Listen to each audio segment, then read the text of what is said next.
¿Cómo están ustedes?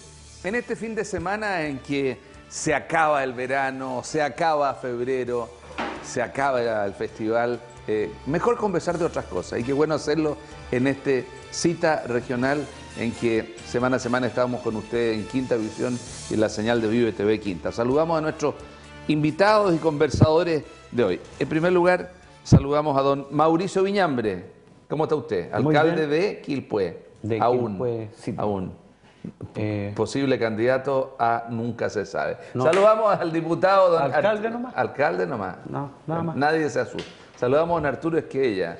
Muchas gracias por la invitación, Qué Rodrigo. bueno tener un parlamentario de la UDI aquí que espero que se salve de los tribunales, digamos, que no tenga nada no que tenga ver. duda de eso. No, saludamos a don Tomás de Rementería, que se me arrancó. Está lejos, don Tomás. ¿Qué sucede? Ciertas barreras. Distancia, Claro, claro. Medida que precautoria. Ya medida precautoria, Para un poquito compartir lejos. con los telespectadores. ¿Cómo está, don Tomás? Muy bien, señor. ¿Y qué es lo que es esa plaquita que tiene ahí colgando? ¿Es como los perritos? ¿Dice Como los su nombre, Tomás? ¿Para qué pregunta cosas que usted sabe? Y saludamos. Soy RH negativo. Ah, RH negativo, ya.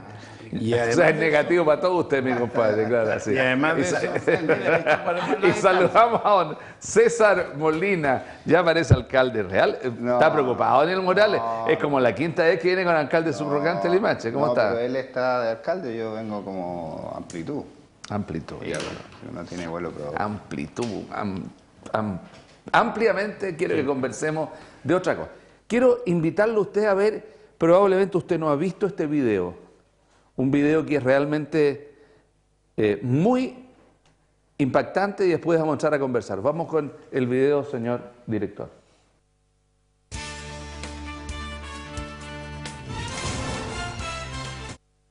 Soy Valentina Moureira, tengo 14 años, sufro de fibrosis quística. Solicito hablar urgente con la presidenta porque estoy cansada de vivir con esta enfermedad. Y ella me puede autorizar la inyección para quedarme dormida para siempre. Ya se me murió un hermano mayor, Michael, de la misma enfermedad.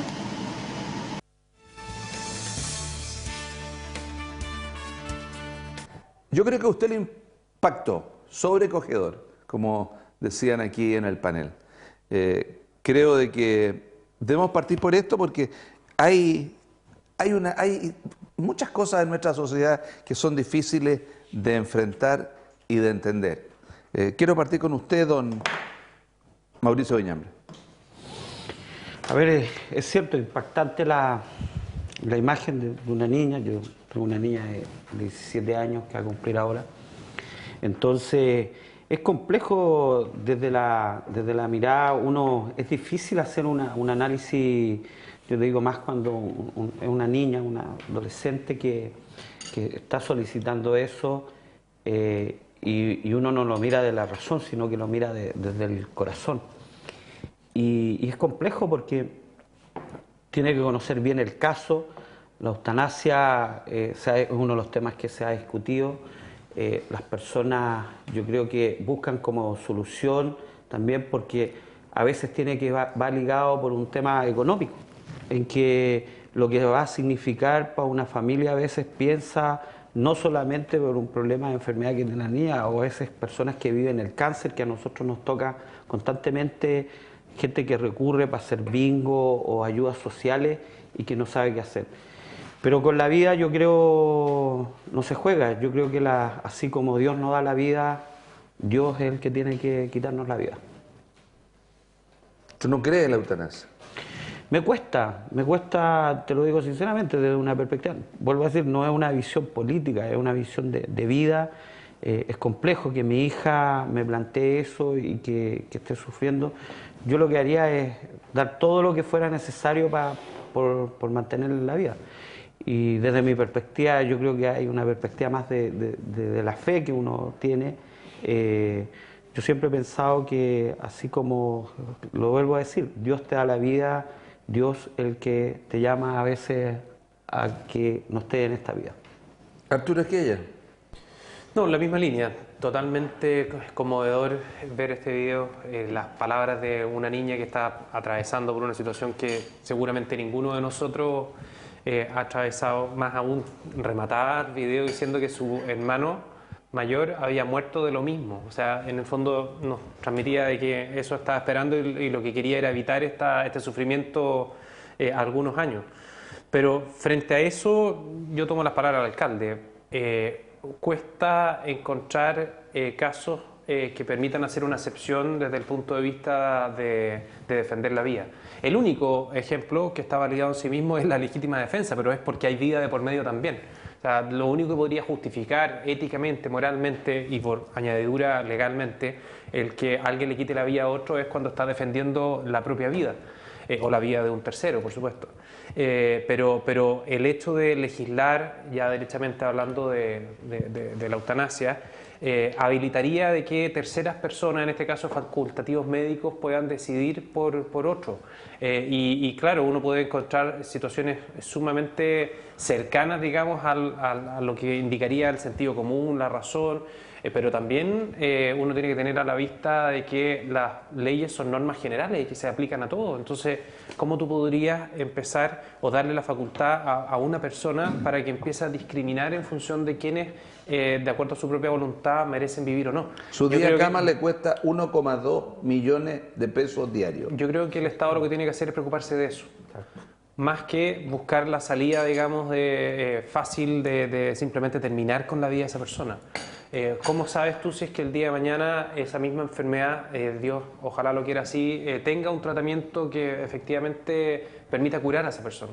Obviamente estoy hablando desde la ignorancia y el desconocimiento médico, no tengo idea, pero efectivamente eso puede ocurrir. Entonces uno tiene que tener mucho cuidado cuando habla en función de lo que es defender la vida. Tomás. Aparte de que lo de la niña es impactante, esta imposición de la fe de uno, imponérsela a los otros, porque yo podría preguntar lo mismo, ¿dónde está Dios para hacer sufrir a una niña de esa forma? Ese Dios superior y absoluto. Entonces, tanto cacarear con Dios en el sentido de la decisión personal de un enfermo terminal, de un antecedente como esta niña, más allá del valor que se pague mensual.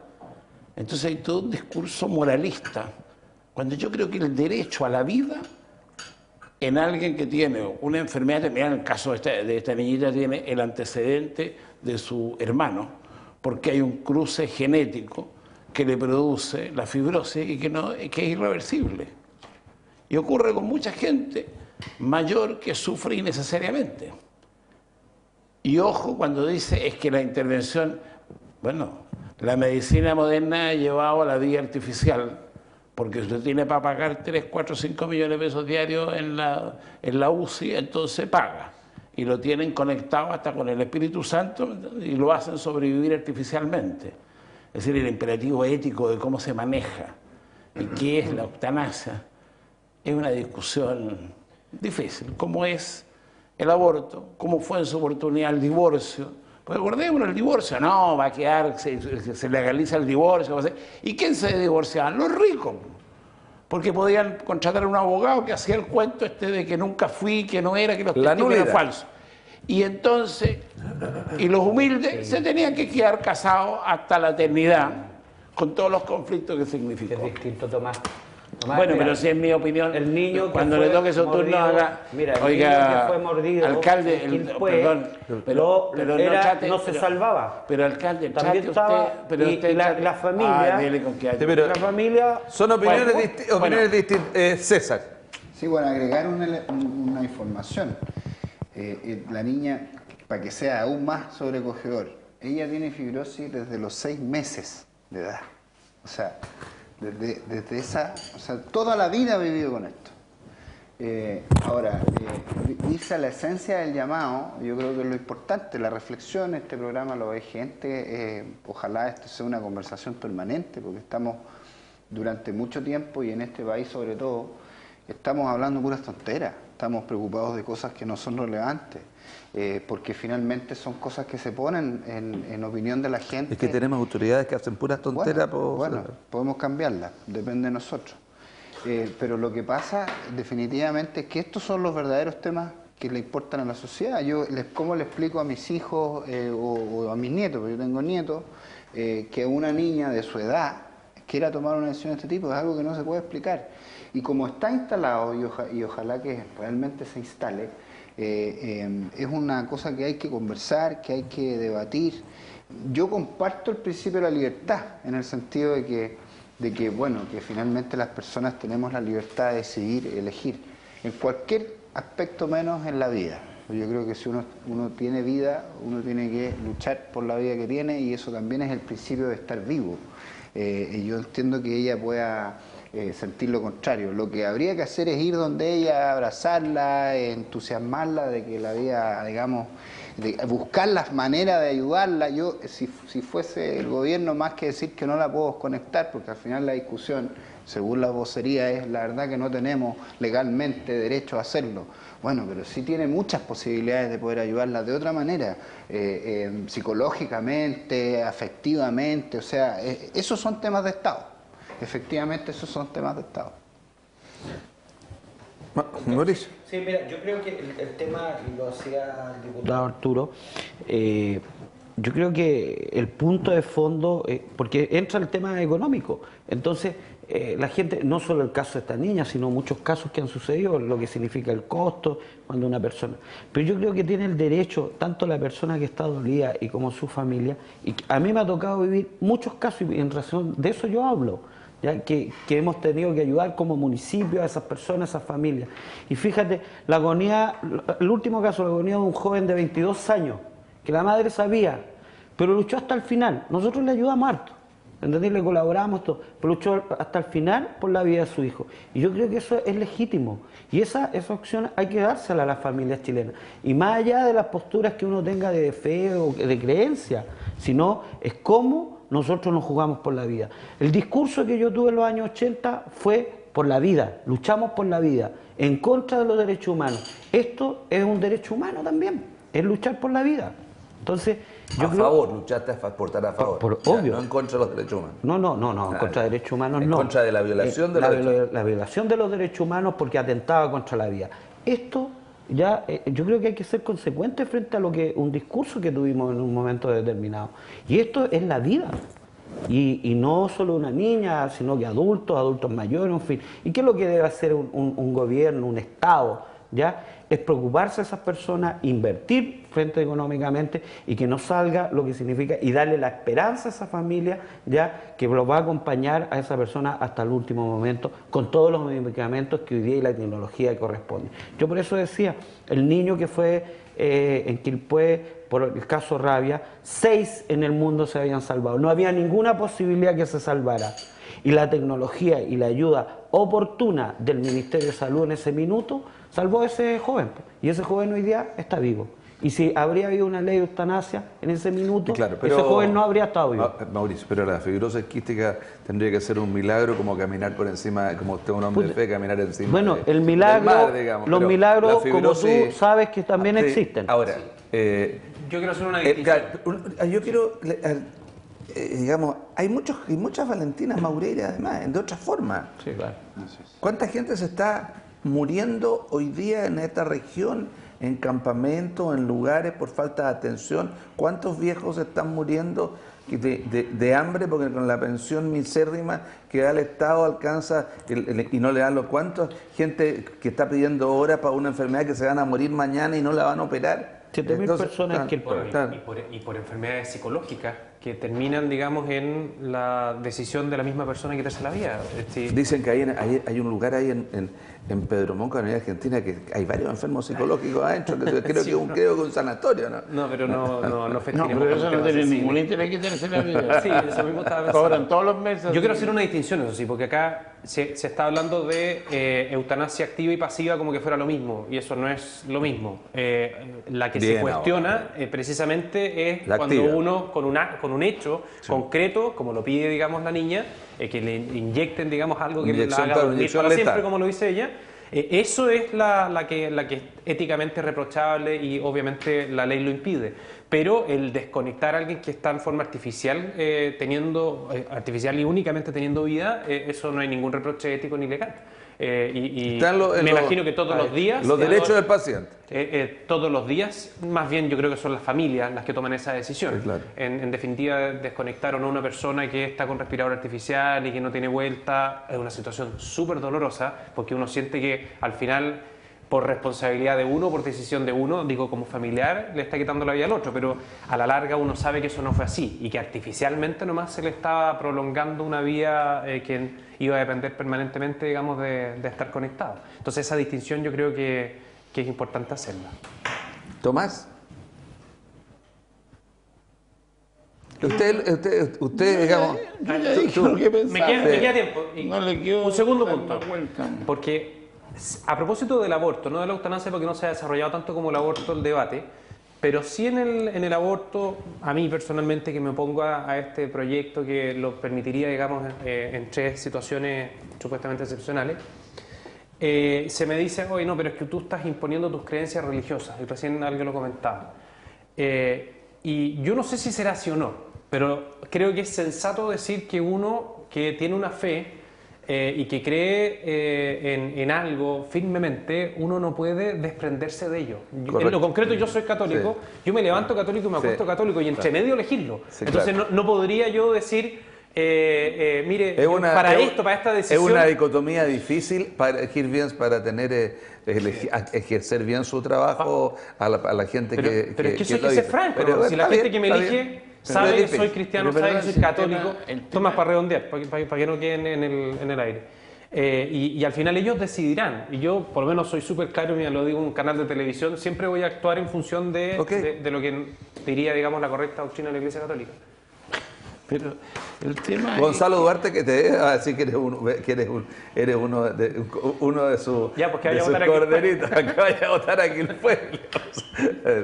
Tomás. El problema es muy simple, no imponerle a los demás lo que uno piensa. Si usted se quiere acostar católico, levantar católico, yo no le voy a cortar las patas en la cama porque usted no se acueste católico, se levante católico. Es su derecho, pero denle los derechos a los demás a pensar o debatir distinto, o a ver distinto. Por supuesto. Entonces yo creo que hay de repente un tema medio conservador atravesando estas cosas.